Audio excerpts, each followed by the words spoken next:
Hello and good evening, and welcome to the first of two panel discussions in the framework of Ineke Hans' solo exhibition Was ist los? The exhibition opened yesterday and its program today and tomorrow is taking place in cooperation with the Vienna Design Week. With this show, Kunsthalle Wien gives exposure to a practicing industrial designer who is concerned with our living and working conditions in present times and how design can respond to social developments.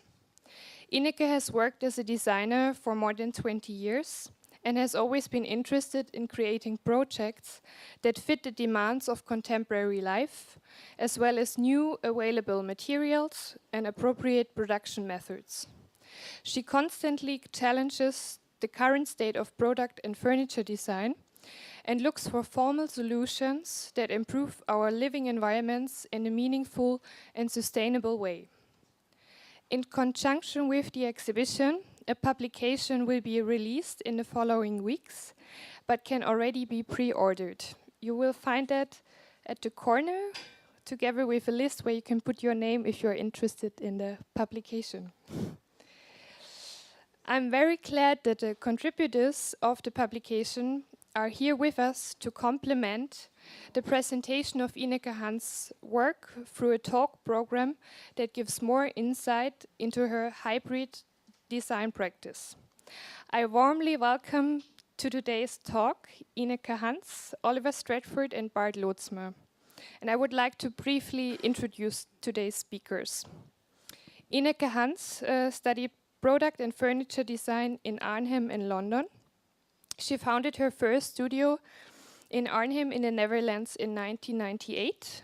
In 2015, she founded her studio and salon in London, where, together with other people involved in the field of design, from designers, theoreticians, manufacturers, curators and retailers, she explores the future of design as well as the changing role of the designer. She lives and works in London. Bart Lootsma is historian, theorist, critic and curator in the fields of architecture, design and visual arts. He is a professor for architectural theory and head of the Institute for Architectural Theory, History and Heritage Preservation at the University of Innsbruck. He worked as an editor, among others, for Forum, Arts Plus and Domus, and has published numerous articles in magazines and books. He was guest professor at numerous universities, among others, the University of Luxembourg, the Academy of Visual Arts in Vienna, the University of Applied Arts in Vienna. He was head of scientific research at the ETH Zurich Studio Basel. He was also head of the Department of 3D Design at the Academy of Arts in Arnhem at the time when Ineke Hans was a student there. During that time, they also undertook a research trip to Vienna, which left an impression on Ineke. Oliver Stratford is editor-in-chief of Disegno, a magazine that reflects on design from current historical as well as philosophical viewpoints. He previously worked as a head of editorial at Tech Press. Oliver Stratford studied journalism at the City University London and holds a Bachelor of Arts in Philosophy from Cambridge University. He lives and works in London and previously was a participant in Ineke Hans' research salons in London, where they exchanged on questions about the future of furniture design and the luxury of less. The title of today's event is The Pragmatism of Ineke Hans, which is actually taken from Bart Lootsma's essays included in the Was ist los publication. Pragmatism is a term coined by the philosopher Charles Sanders Peirce in order to distinguish his own approach from other forms of pragmatism. In his maxim Topics of Human Behavior, the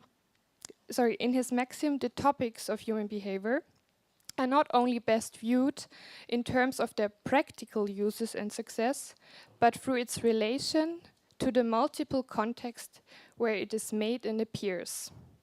This points already to a certain attitude and way of thinking and working also in Ineke Hans' practice, which is the topic of today's discussion.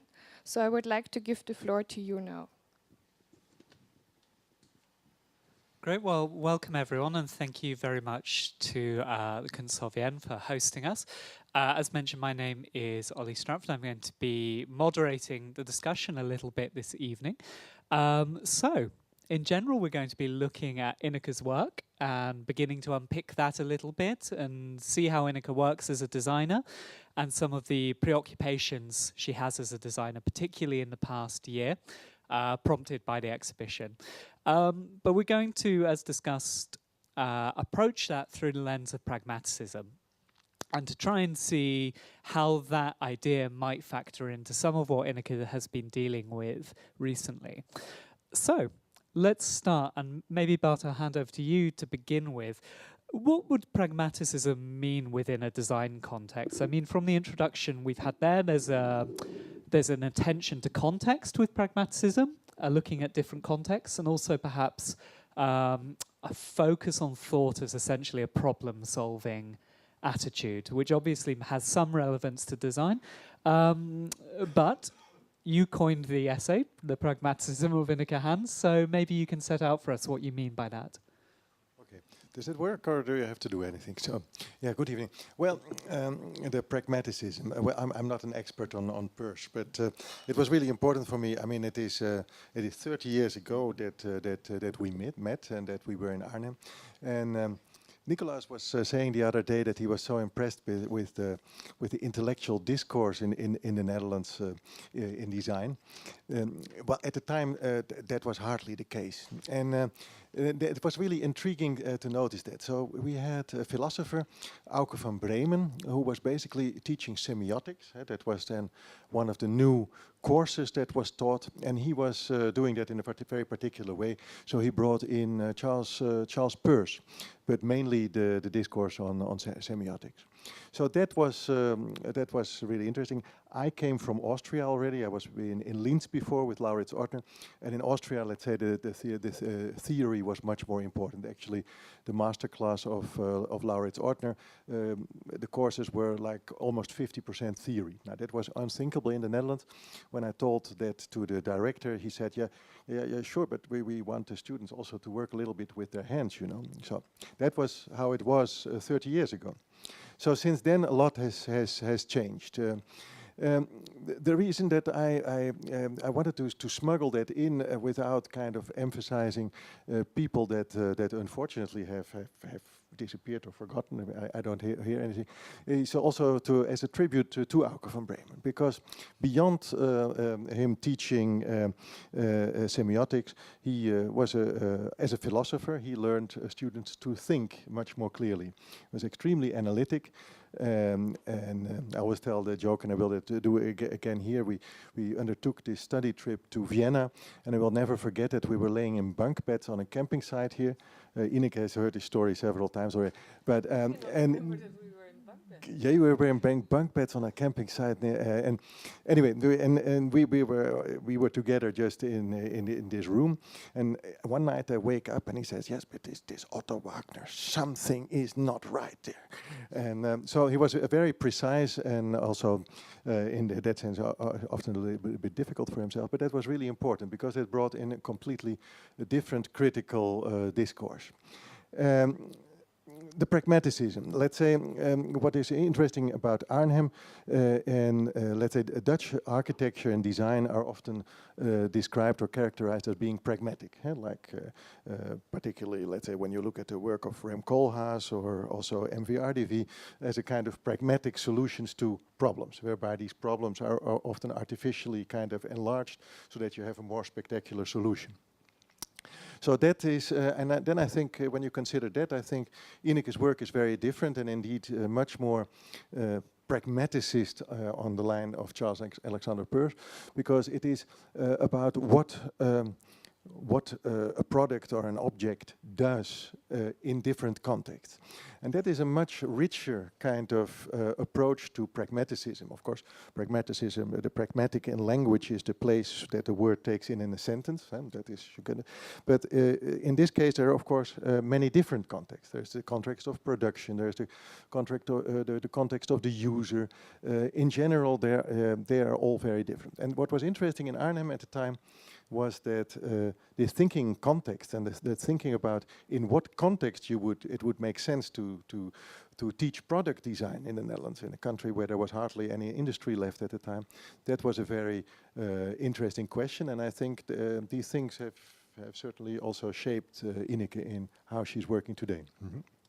Ineke, how do you respond to that? Is that strain of pragmatism within your work something that you identify with as well? And maybe you could tell us a little bit about how that theoretical backbone has informed your practice. I'll take this one so that we each have one. Yeah, I certainly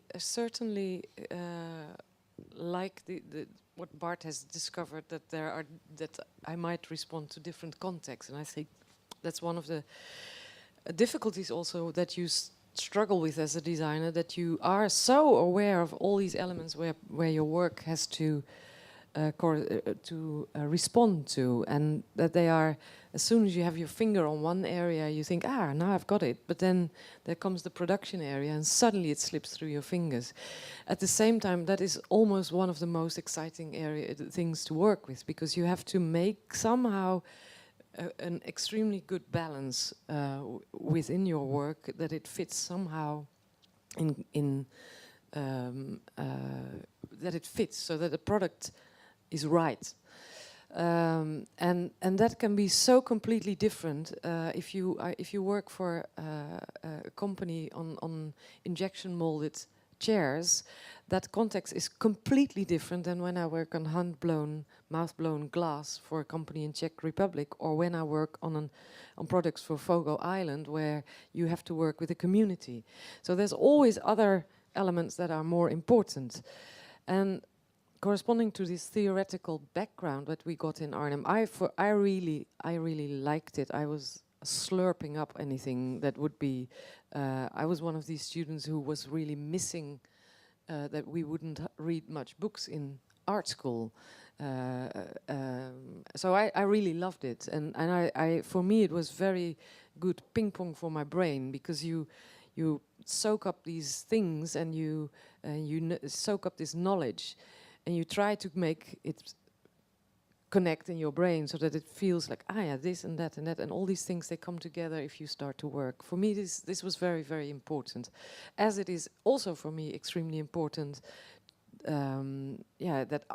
which is maybe very obvious, but not so obvious always in art education, that you get a very thorough upbringing in art history or design history, which is not always the case. Many design schools have only art history, which is completely strange. How can you build up in the world that you work in if you don't get a proper education in what has already been there? Before you know, you're doing new olds, yeah? You make things that have been. So these kind of things I think are extremely important.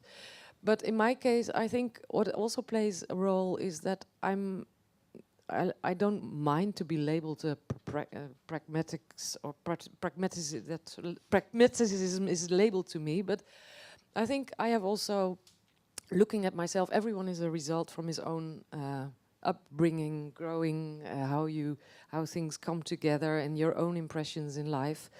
And I also come from a pretty simple background where everyone is pretty much with their feet on the ground. In Holland we have a phrase which is called boerenverstand, which is something like common sense, and for me that's a bit similar to pragmatism.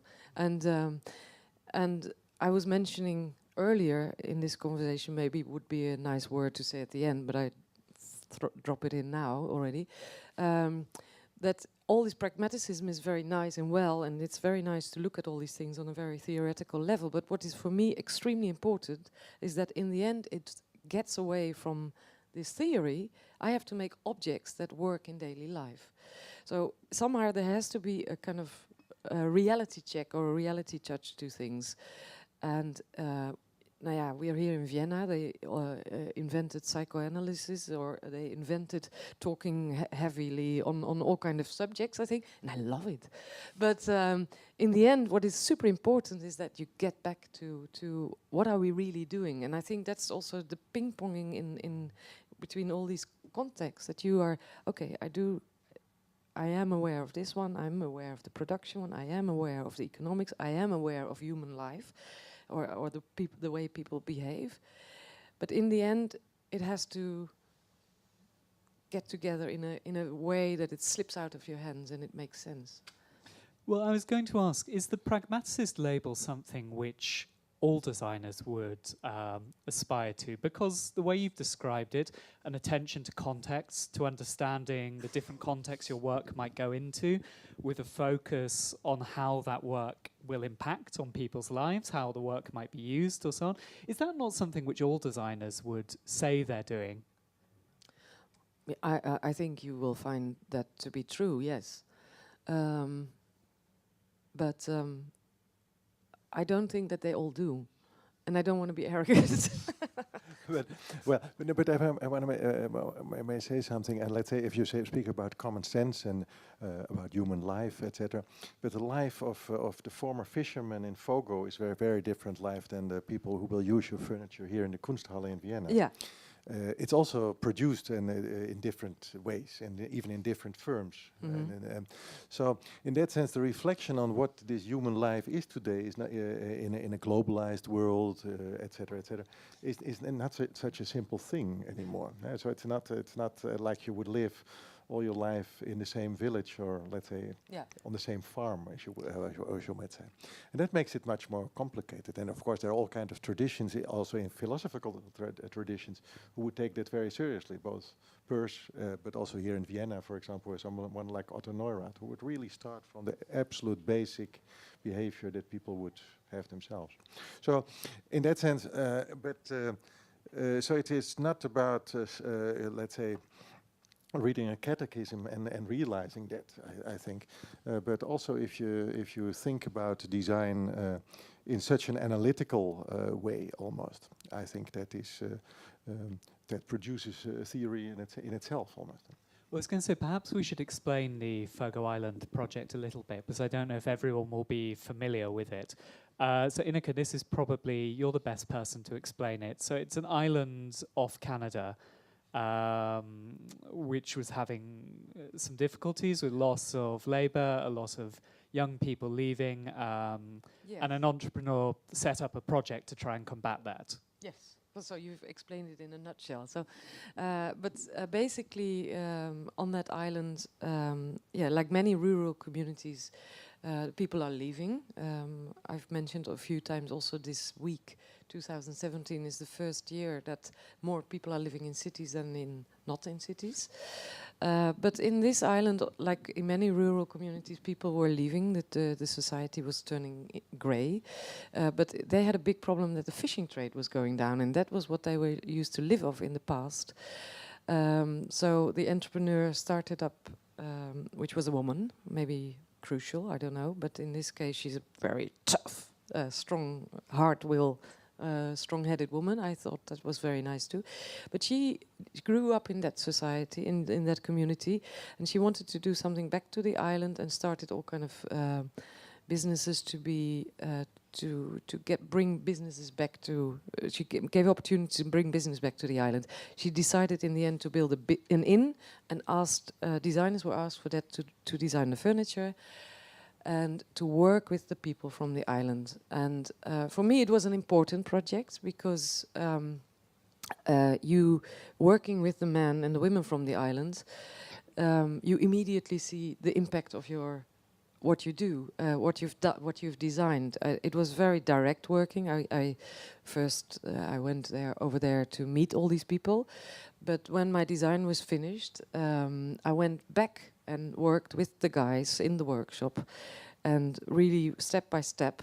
They were not stupid, but they just work in another way. They had learned from their uncles and fathers how to build boats. They're not very used to reading drawings. So I was with them in the workshops. They learned word by mouth, and then we took step by step. We worked on all these furniture, and this is now still produced. But you see the effect that it had on this community, because they're still producing it. People have still working in these jobs. They used to do the fishing boat in the winter, but now they build the wooden furniture. And it's a completely different impact also for me, or something you see as your designer. Sometimes you make these injection molded pieces of furniture, and you think, am I just doing this for the catalog? Are we going to do something with this? And you work with these manufacturers who bring out more than one object in a year. And you just have to hope and wait that that works out. So these kind of projects where on a very direct level you see impact are pretty nice for you as a designer as well. Well, I was going to say, how easy is it to apply the approach from that kind of project to industrial manufacture, for instance? Because what's interesting there is you have this very raw, immediate access to the community. You're working with them in developing that project. You have a very direct access to the problems you're trying to solve.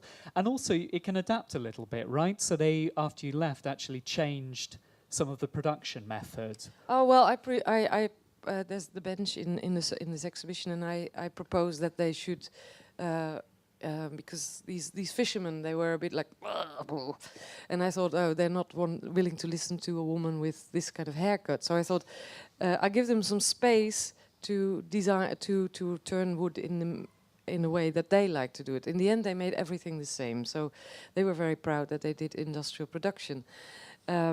And I think this is also the flexibility you need to have in these kind of projects, where if you are working on a stackable chair, you have to be on the millimeter, otherwise the chair doesn't stack. So you have to be, as a designer, you have to act in different positions in different projects. But what's more important for me also is that, specifically after these kind of project like that, I have, and you know, doing these salons in London for a year and looking at and being aware, like many people are, that we have enough stuff, and being in the business of design, and you know, being a designer who likes to design stuff, you're coming in a kind of difficult position, and because it conflicts with what you think should happen, less stuff, and you are participating in the world of making more stuff. So. It gave for me a kind of backbone to think, okay, I have to really think even harder and work harder and be active more as a designer to make these stories round. I cannot accept so much easier anymore to just someone who asks a question and says, can you do this for us? I like to make round stories where all these elements fit in very nicely, where you have a story where you think this makes sense. I'm doing a product that is well designed for this kind of situation. And I think it's something, when design, I'm sorry that I speak so long, but if you say that design, 100 years ago, designers and architects were the same person, design has grown up in a certain way in 100 years, but if we want to be a grown-up profession, we also, as designers, have to take more responsibility and sometimes be on top of projects a bit more and get involved in the politics and the strategies from the beginning to the end to make sure that projects become sensible. Well, I was going to say, how do you kind of cut that Gordian knot of, there's that great phrase that society has hit peak stuff. Yeah. There's so much. Designers are conscious of that, and I think the exhibition is a good example. You have the section titled Less, for instance. But as you've also said, designers, the work often manifests in physical objects. It fuels consumption. How do you get out of that? And Bart, I wonder if you might be able to help us on this, was you work in education, and one thing I've noticed a lot is a certain unease around production with younger designers, the production of actual objects. There seems to have been a slight tilt towards practitioners being more interested in designing systems, for instance, or looking at the mode of manufacture rather than trying to come up with a practical object at the end. Well, that is a question that for me these days is a bit difficult to answer because I'm teaching architecture at the moment, and that is let's say I will be brief about this. But the way architects and particularly urban designers or urban planners think is radically different from the way how designers think. That is what I learned in Arnhem at the time. So you can an industrial designer, a product designer can start from a part of a piece of furniture without even knowing what it's really going to be and work from that. And that is, and of course, architects would always work from the large scale downward. But I would, I might be able to answer the question. Let's say when you go back to the period in the 1980s, before there was Gijs Bakker was also head of the school. It was basically a school that taught jewelry. So it was still a very crafts-based school with its own workshop that was absolutely crucial for what everybody did. And Gijs Bakker suddenly thought, yeah, but jewelry, that is not relevant in our society, maybe, or no, not maybe that it's in gold or whatever, or maybe it is more about the thoughts behind it, the idea, the concept, than about the material in it. And at a certain point he thought, why are we not going to make things that people can really use?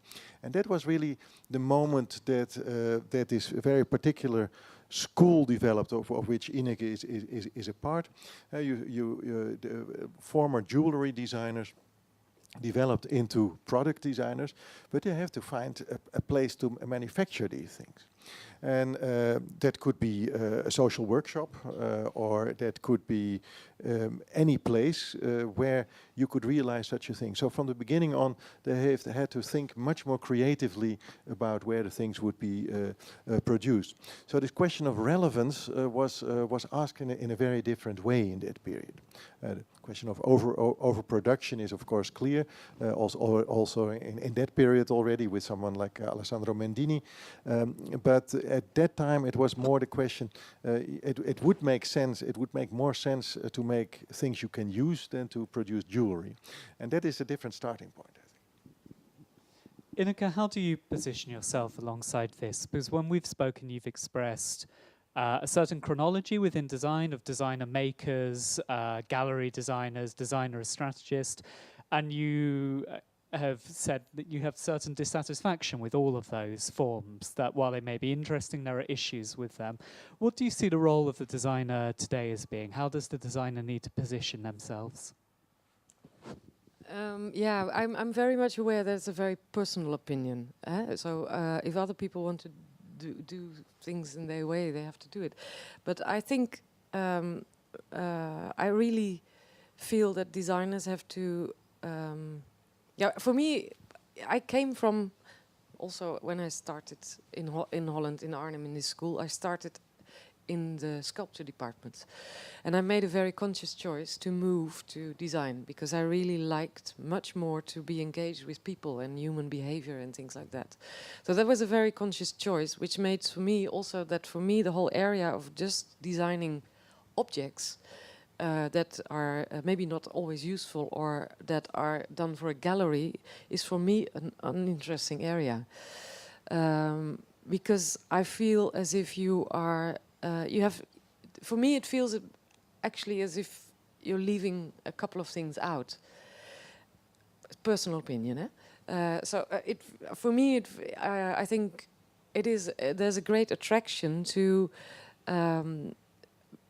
as a designer you have to take another step extra to make things work somehow between people, and it's a very difficult thing because everyone is difficult in history, in perception, and how they pick up things. But that's why things like semiotics and semantics are very interesting in that you learn about how people how objects are perceived. So that has influence in a certain way also of how you try to how you design objects. For me,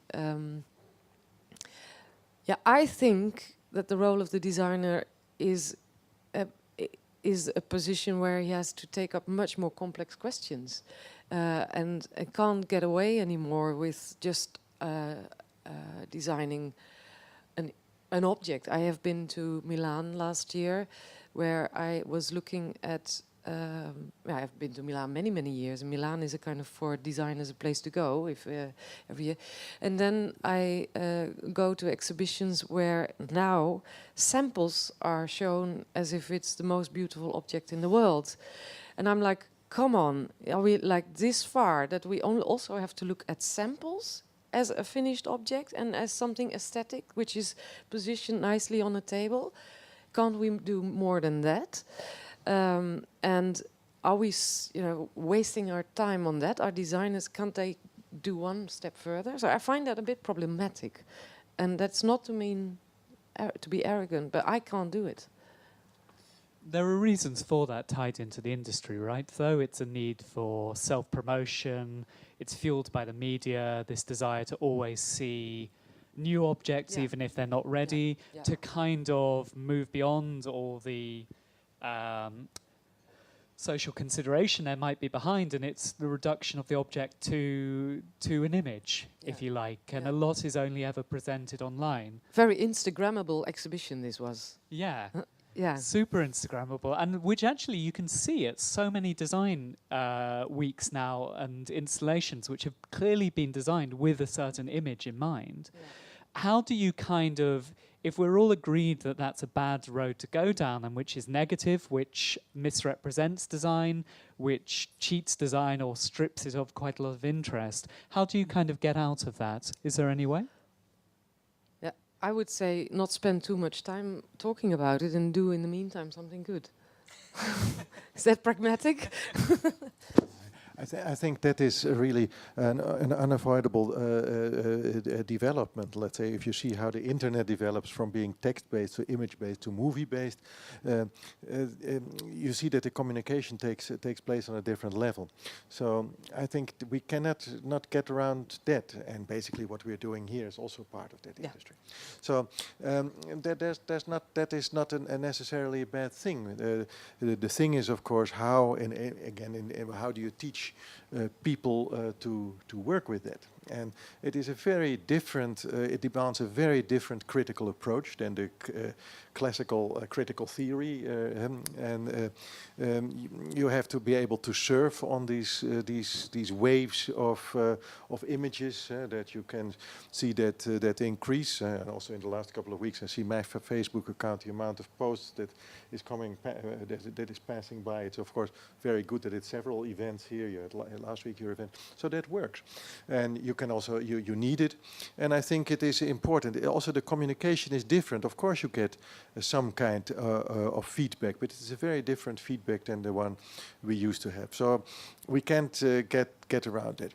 I think it is important as well that exists, because a large part of design is visual as well. So the question is, how can you communicate these other things with these new media? And that is something we will still have to get used of. But I think that the try is really worthwhile, because there's also the opportunity to spread it with a much larger audience than we used to be able to do it a couple of years ago. Ineke, maybe this is a good point to introduce the Open Desk project, because there's an example of a piece which does have an awful lot of consideration behind, which is socially engaged. To understand that piece, you kind of need to know what Open Desk is doing, right? Yeah. And what it's addressing. So maybe you could tell us a little bit about your work with Open Desk, because it's a central component of the exhibition. And yeah, how you actually go about communicating that, how you present that work. There's a piece in the exhibition which is a desk for Open Desk. Open Desk is an open source platform which is based in London, but basically could be anywhere because they're open source, but they have also some chairs they sit on, and they have some offices, so they are based in London. But what they basically, what the platform provides is that there are digital downloads of furniture, but they have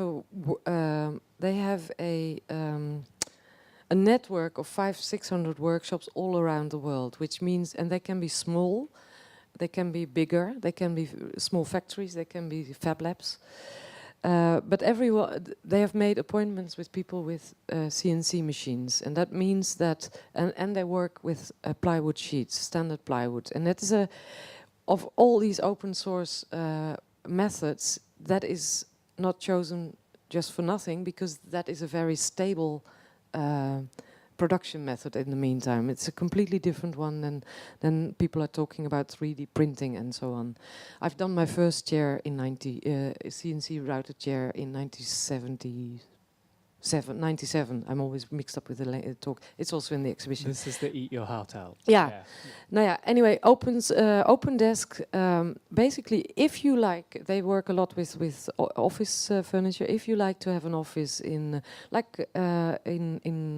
Vienna, you can have these products be downloaded, and you can have it made around your corner here in Vienna, with this little workshop that the people get paid for making it. There's a small fee going to Open Desk, and there's a fee going to the designer.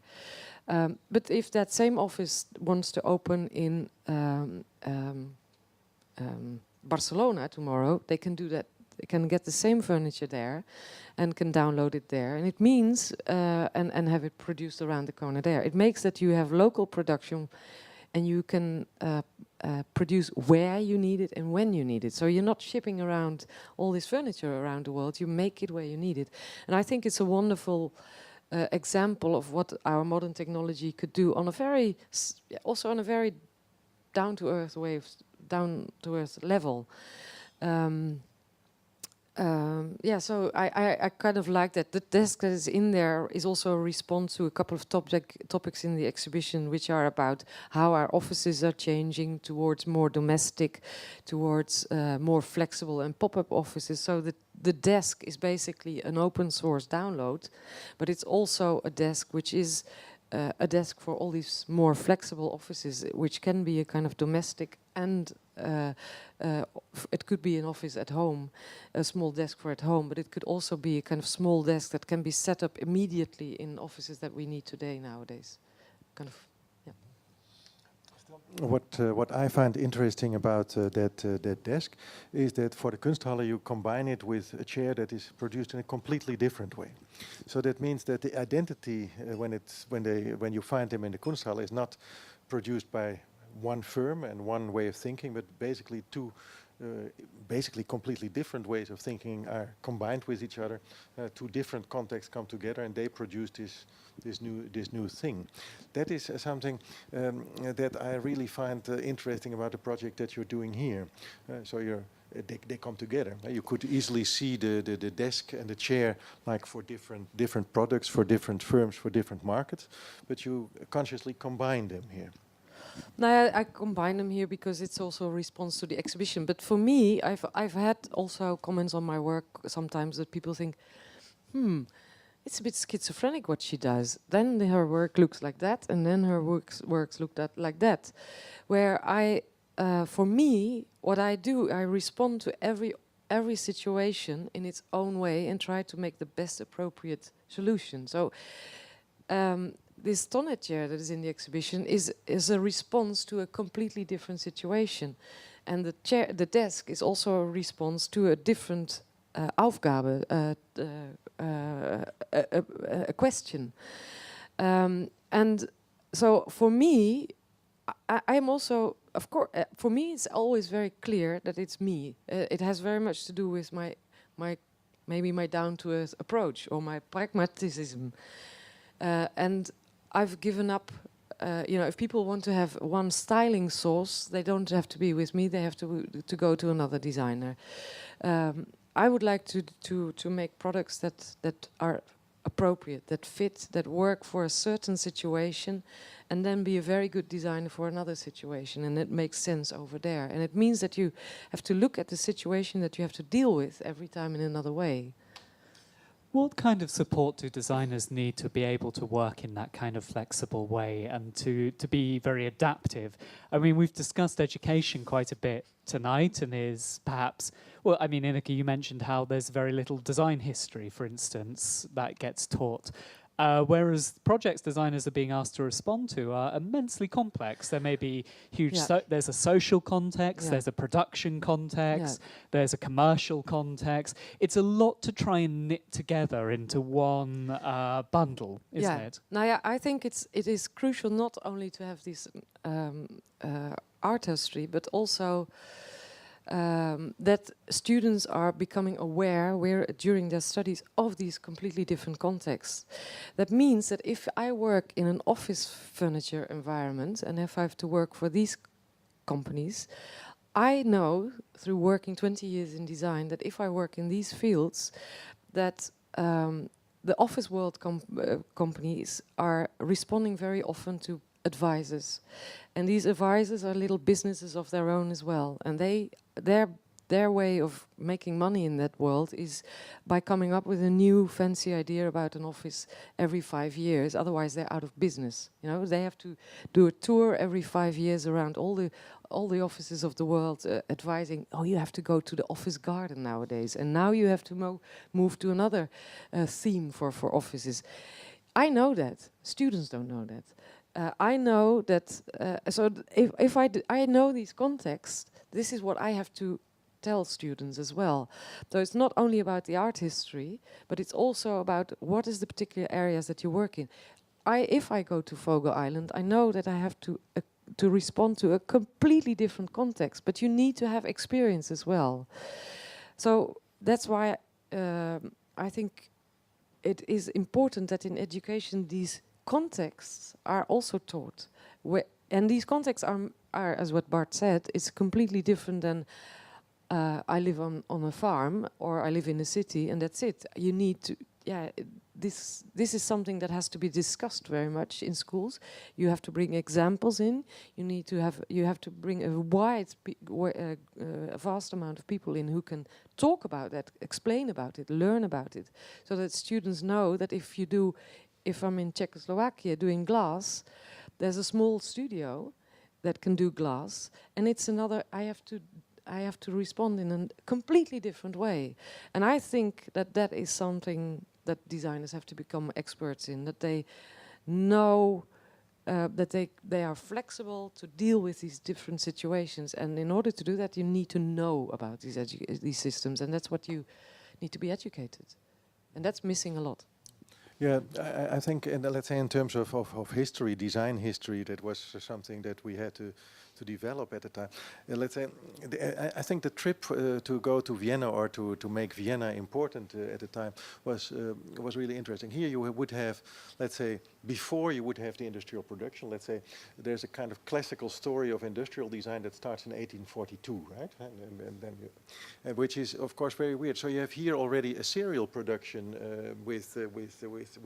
first with Tannhauser and later with Tonet, that then precedes, let's say, the industrial production. So that shows that is, let's say, the early 19th century was a period of transition and change, and you can't say that it's just the industrial production that changed it. It's just as well that people learned to read drawings that changed it, and that you could produce for a new class things in series.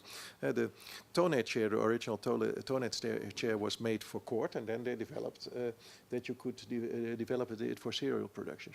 So you have to be open for these kind of changes. It's the same, let's say, around the turn of around 1900, where you see all these changes, where you could see if you could still relate to tradition or couldn't anymore and would have to go for the future, if you would have to go for industrial production or for crafts.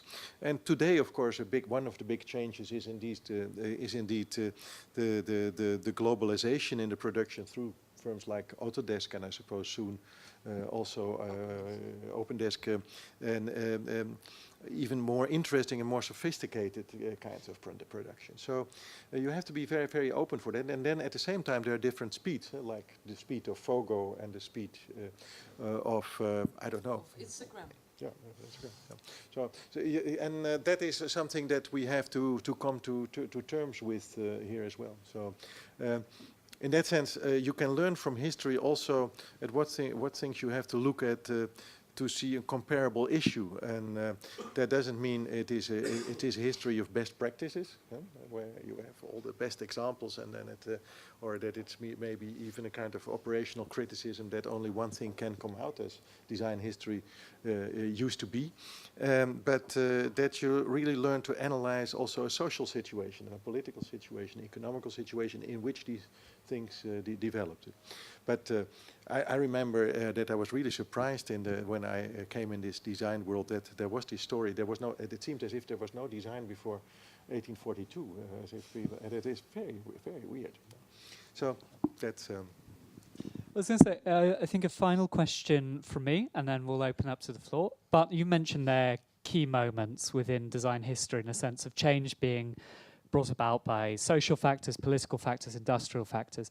Ineke, one aspect of the exhibition seems to be about questioning whether we're going through such a change now a little bit, looking at some of the reasons for that. So looking at things like open source, looking at consumption, and we're living through a time of quite interesting political and social change. So in the UK, the other day, Jeremy Corbyn declared the death of neoliberalism. Meanwhile, well, let's see. Meanwhile, Donald Trump is claiming a sort of Western way of life is under threat.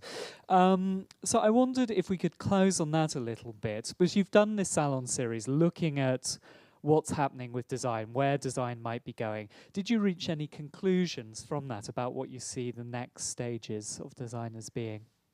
Oh, yes, I did. I also made some personal conclusions there, also admitting immediately that anyone else who was there could have other conclusions. There's a pamphlet that came out that's also in the exhibition with some 12 bullet points of what we could do, areas that we could look into. I think the political, the political situation is something Bart was saying, we have to deal with this globalism. You see that the global local thing, and you see that that has a very big impact on our world today. It makes the world go very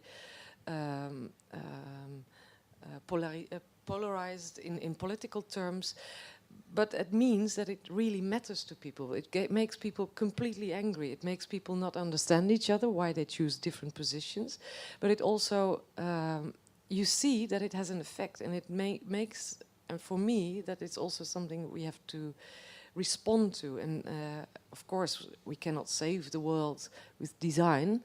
If people are pushing a red button, we're done.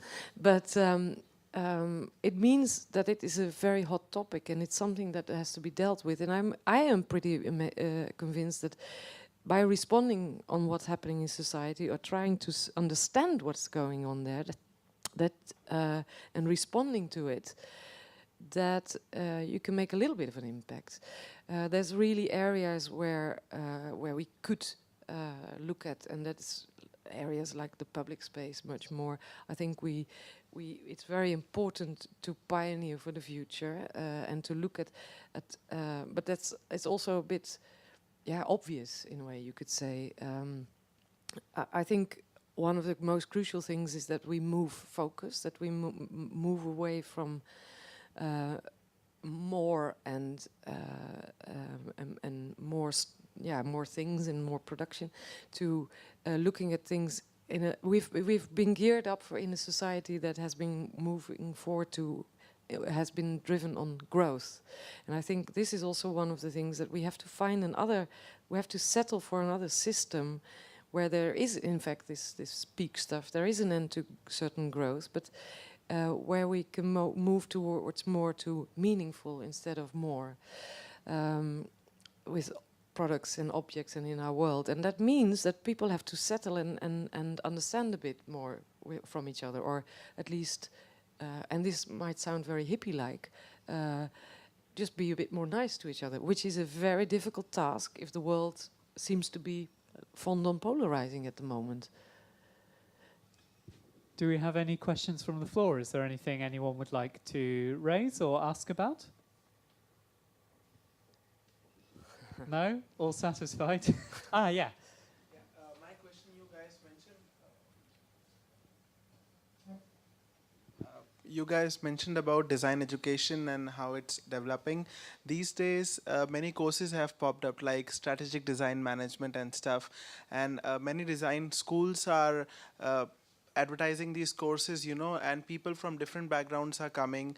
And many schools have started just system design courses, not product design, not classic industrial design courses. So, and later these people enter the industry, and like you said, you work in different situation, different contexts. You enter a team where you have a design manager who is not actually a product designer, like he has not studied classic industrial design.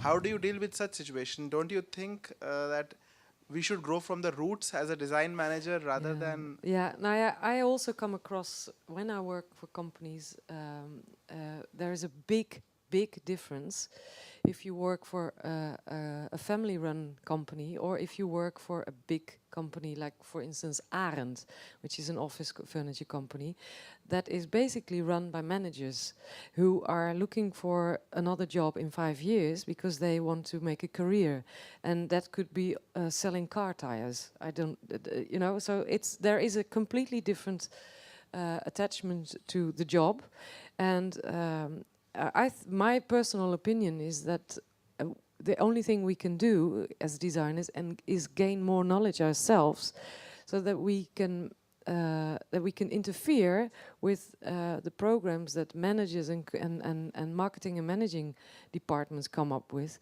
and bring our knowledge of what's going on in society, and how we have a very good critical eyes. At least I think over the 20 years I have developed an eye for that. And I should use that. I should use it when I work in these companies. Sadly enough, the world is very much set up in ways that there are structures of teams and head of team and top of team and overall manager and umbrellas. Sometimes it's needed, but I think very often we have to look at systems, at these kind of systems, where can we cut layers? Because someone also in one of these salons said that design is somehow interesting because it's one of the few professions where we can be part of the whole process. Designers can be the starter of an idea, but you also have designers. For instance, a Dutch guy like Piet Hein Eek, he starts with an idea, but he runs it through to the whole end. He produces himself, he has his own factory, he also sells it himself, and he's also going, and from all of his experience, he when he's now working with companies, he knows so much about what is going on if you start to sell products, if you want to do a production of a certain way, because he's been doing it all himself. And that is such a valuable position that we can use much more. And yeah, I'm a big very fond of that designers gain that knowledge and use it as well and implement it, and that that we work maybe sometimes a bit in smaller groups, because it's much more efficient and much more practical too. Yeah, but these days, one thing I would like to add, like for example, today only Harvard Business Review said that who do you want to have next in your management? It's a design thinker or a design strategist.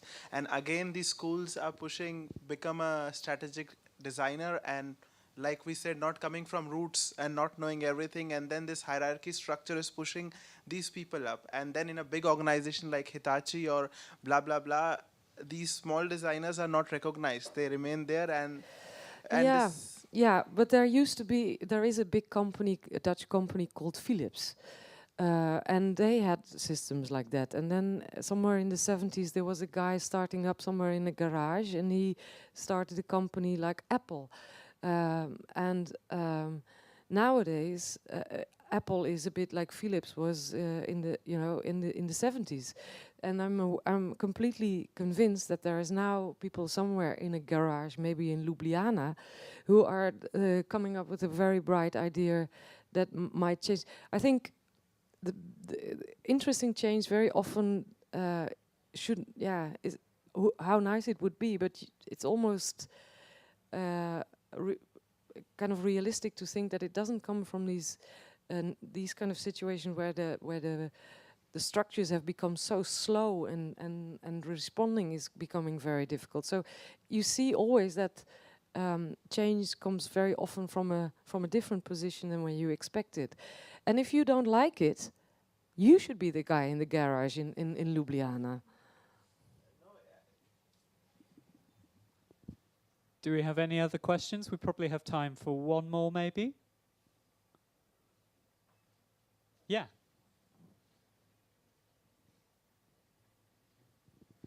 Hi, my name is Lennart de Waard.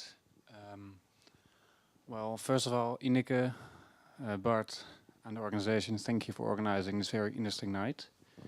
You talked just a second ago about gathering knowledge yourself. And if I'm not mistaken, in 2015 you founded a research lab. I believe it's called Studio Design, something like that. Is that correct? At least I was just wondering, could you maybe share a bit more about the activities or about the purpose of the organization and about the research findings? Thank you.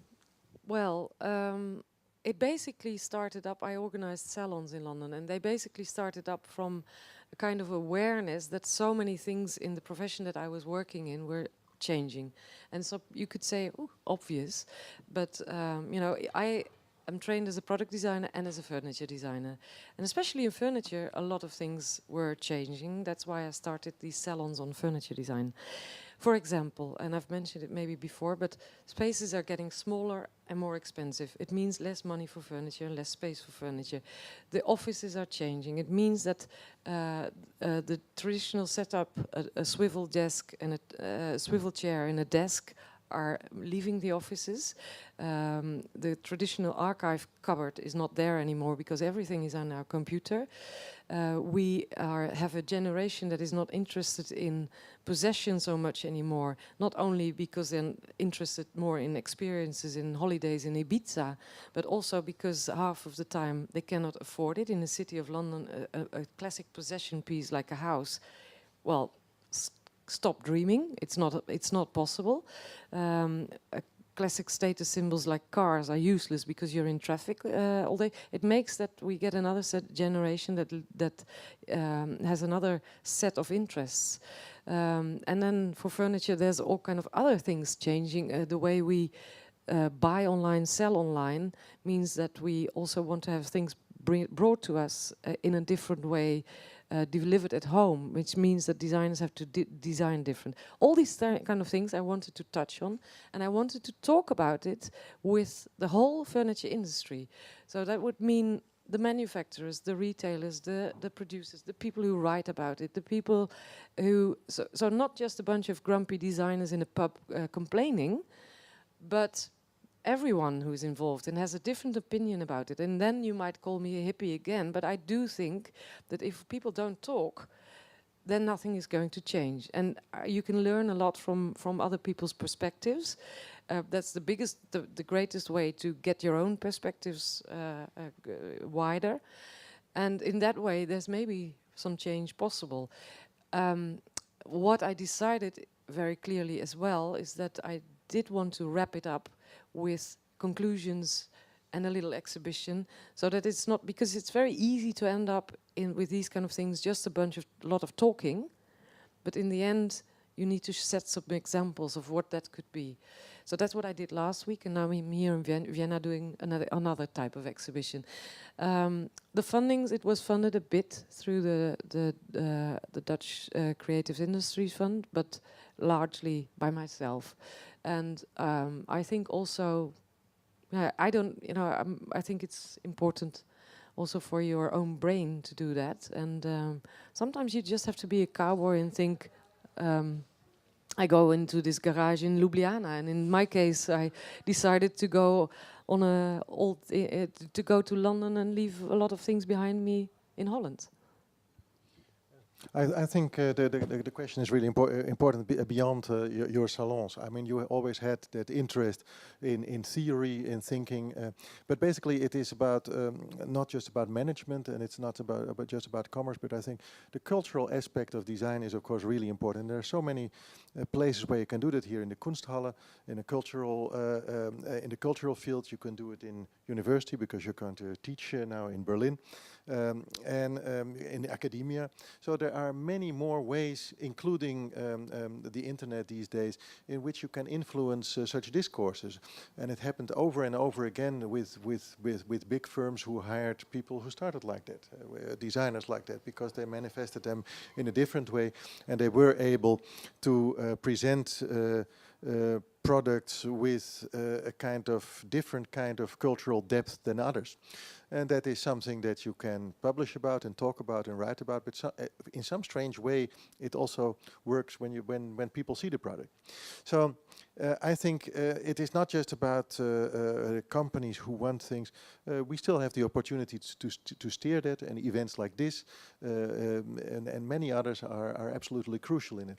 What is interesting about Ineke is that she started these salons, which is basically a 19th century format, but she comes from a farm, she told me. So, but it is, of course, really effective because it is about a kind of networking, also a kind of global networking. Interesting is also that she went to London to do that and didn't do it in the Netherlands at the moment. And those are strategic questions, and this exhibition is in Vienna and not in the Netherlands. And that is intriguing. So when you start that networking, suddenly it is something that spreads as well. And I'm afraid that's it for our time this evening.